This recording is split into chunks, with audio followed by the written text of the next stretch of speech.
Yaani heshima ndiyo malipo pekee ambayo unaweza ukatoa mahali fulani ambapo gharama za hicho kitu ulichotendewa hauwezi ukalipa.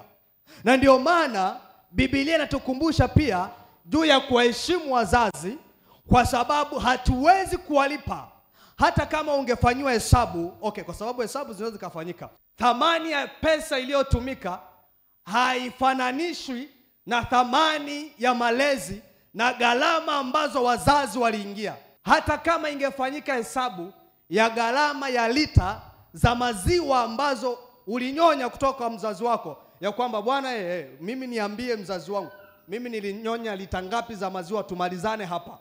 Hata kama hesabu hiyo ingefanyika, bado usingeweza kulipa gharama ya jinsi ambavyo wazazi waliingia juu yako.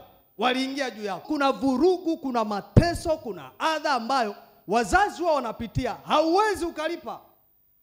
Sasa mahali popote ambapo umetendewa jambo ambalo huwezi kulilipa, malipo yake pekee huwa ni heshima pekee. Heshima pekee.